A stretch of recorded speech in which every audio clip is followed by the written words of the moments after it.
This is what he said. Ever feel that things are out of control? We have more control than we ever imagined. Maybe not the actual situation. That's part of cognitive behavioral therapy and theophostics. We can't control what happens.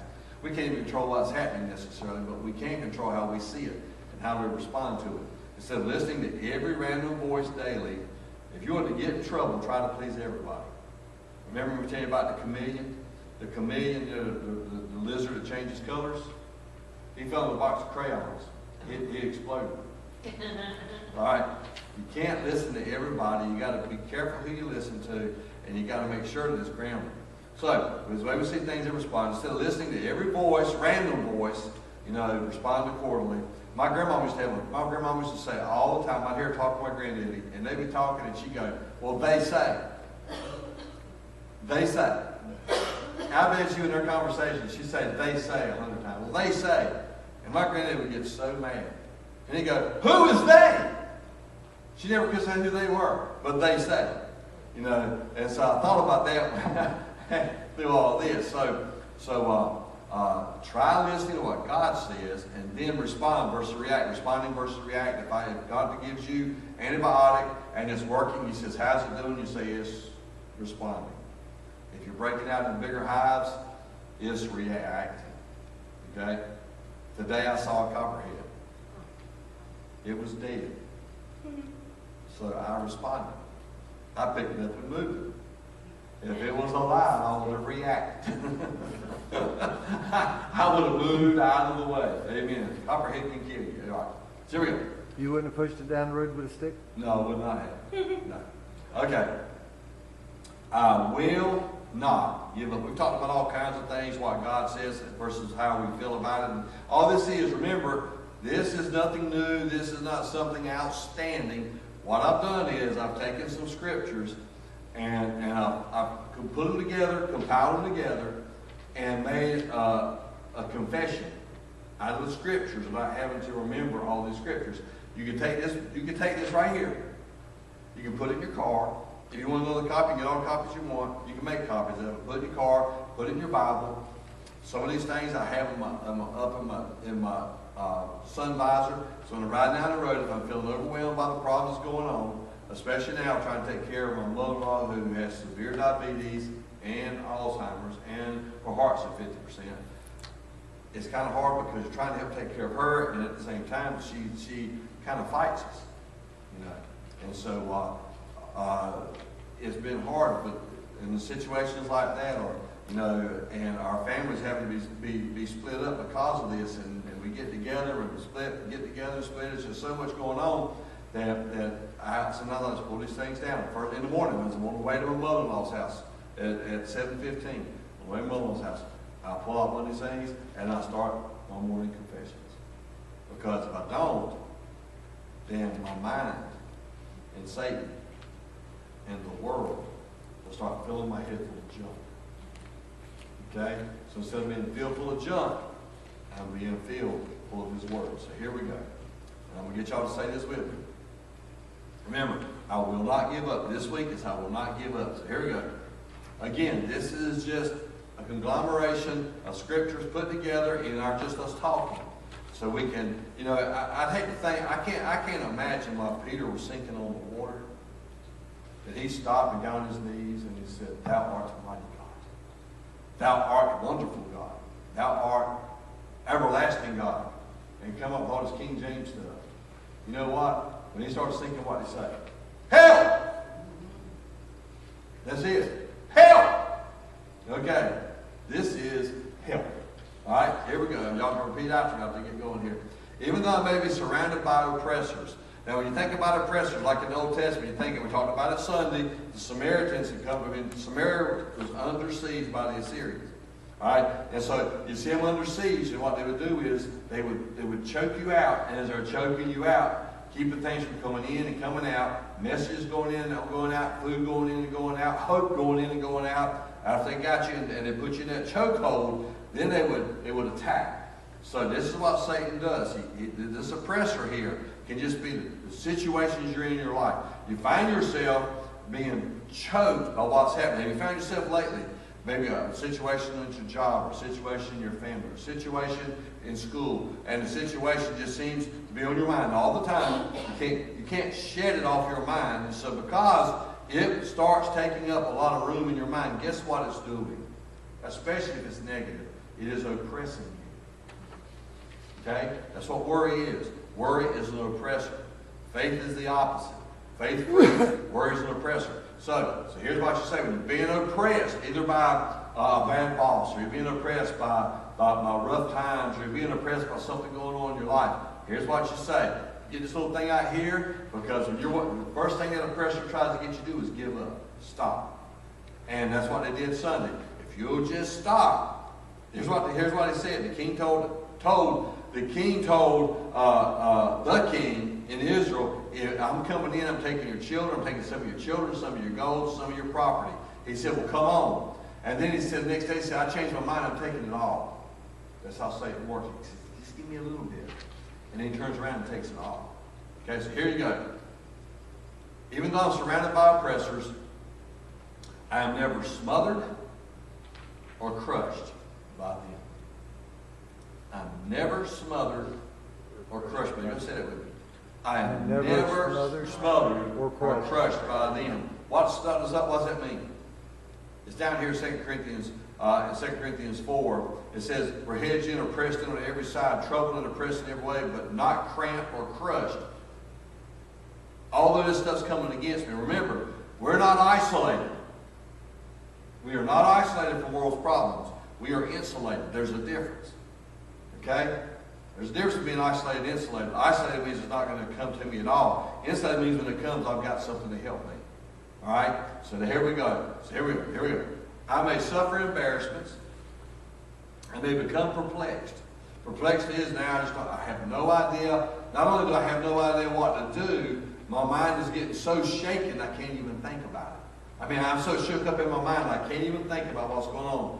You know, have you ever been so upset, or you've been so pushed by stuff around you that you can't even think and can't even make a whole sentence? Yes, perplexed. Okay, so I may become perplexed. It may seem that there is no way out, but I will still not be driven to despair. And here it is, in 2 Corinthians 4:8 again. We suffer embarrassments and are perplexed and unable to find a way out, but we're not driven to despair. Again, this is just the Word of God put in a simpler way. When I am pursued, persecuted, God will never desert me or make me stand alone. Even when, it was so awesome. How many seen that movie, The Shack? I read the book. Okay, well, I didn't read the book. I saw the movie the other night, and when that guy, Mac, is telling God that you left your son on Calvary, and you got to understand this is heavy duty, because you got to remember, there is the eternal presence of God, and then there is the known presence of God. Okay? There's times I don't sense him. I don't know him. I know him, but I don't know he's there. Because the sensing presence is not there, the known presence of God. But the eternal presence of God is always there. Always. Always. And so when he said, you left your son when he needs you most, and then Papa put up his arms and he had a problem. He had a scar there, and he said, I never left you. But on that cross, God turned his back, his known presence, because he was bearing the sins of the world. He turned his back. But the eternity of God was still there. Okay? That's heavy duty. That's heavy. Okay? Because if he weren't there, he could not have seen what was going on, could not have taken care of and Jesus' blood could not have taken the punishment. All right, so here we go. Y'all say this to me. Say it with me. I may suffer embarrassments, become perplexed. It may seem that there is no way out, but I still will not be driven to despair. Y'all say it with me. When I am pursued, persecuted, God will never desert me or make me stand alone. All right? Even though I may be struck down to the ground, I will never be struck out or destroyed. Again, here it is. This is so awesome right here. We are pursued, persecuted, hard driven, but we're not deserted or standing alone. This is the Amplified version, so it's got Greek in it. We are struck down to the ground, but never struck out or destroyed. And again, this is also a wrestling term. meaning that you have been body slammed. Literally, it means you've been body slammed, but although you've been body slammed and you're laying on your back, you're not going to be counted out. The referee's not going to go 1, 2, 3, and you're out. You're going to get back up. You're always going to get back up. God's there to help you get back up. So, no matter what difficulties may come my way, I will never, never, never quit. I talked to a guy the other day. He's getting pretty old now, and he doesn't remember quite like he used to. He doesn't get around like he used to. But he was the guy at Fountain. Every fountain, y'all seen fountain boats, how big they are and how awesome they are and how smooth they ride. I mean, they were awesome. I've been 109 miles an hour and I could have drank a cup of coffee at 109 miles an hour. I could have drank a cup of coffee. The wind would not have blown it out the cup and it would not have shaken it out of the cup. And while I'm going 109, a guy passed us doing 150. Okay, but the 150, now the one 150 had a canopy and he had oxygen. He's going, he was getting it. I thought 109 was getting it. I mean, we were leaving everything behind us, but he just got, no. Well, the guy, every fountain boat started with a wooden model. And if you didn't make the wooden model just right, the imperfection in the wooden model will be in every boat made after that. The man who did that was from England. He built world-class boats from wood and has won all kinds of championships all over. His name is Kenny Adams. He won all kinds of championships all over the world with his boats. Well, he was in England during World War II. He said he went to school one morning. He said his daddy worked at a steel mill in the daytime, and at night he'd come home and put on his uniform and he'd work all night because they were bombing England. And he said one day him and his brother got on the bus to go to school. And when they got on the bus, they took them off the bus and put them on another bus and then a boat. It took them hours away. And they did not see their mom and daddy again until after the war was over. They had no idea what was going to happen. But they had to preserve their seed. And so they took the seed of England and pushed it somewhere else safe. Hid them. So nobody even knew where they were at. But Winston Churchill was an awesome man. He had his fireside chats, and he would talk, and he'd say, we're not going to quit, we're not going to quit, we're never going to quit. They were being bombed, they were being destroyed. He said, we're not going to quit, we're not going to quit. And then after he would tell everybody, get everybody build up for days, he'd go hide somewhere and be depressed after he tried to build everybody else up. Well, years later, when he was an old man, and he was no longer prime minister, he was called to his old school, Albemarle, to do the commencement address. And they were expecting this aged, experienced statesman to stand up and say something eloquent about strategies and stuff. He walked to the podium and he said, never quit. Never, ever, under any circumstances, quit. And he turned around and he went and sat back at us. It's powerful. Very powerful. So, again, y'all say this to me. No matter what difficulties may come my way, I will never, never, never quit.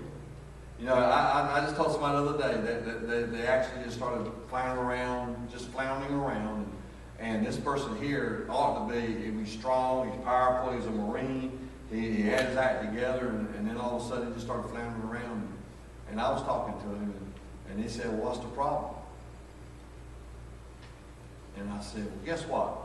You're a Marine. Remember on D-Day at Omaha Beach? They dropped the Rangers. They come in on Omaha Beach. The paratroopers dropped on this side. And they fought together and eliminated the enemy till they met. Now on D-Day, all the nations of the world got together, and thousands upon thousands of people died on Omaha. But can you imagine what would have happened on Omaha Beach that morning? if half of the people that stormed that beach called in sick or said, I just don't feel like doing it? God will understand. Can you imagine? Who would be in charge now? It would not be the Americans. No. So,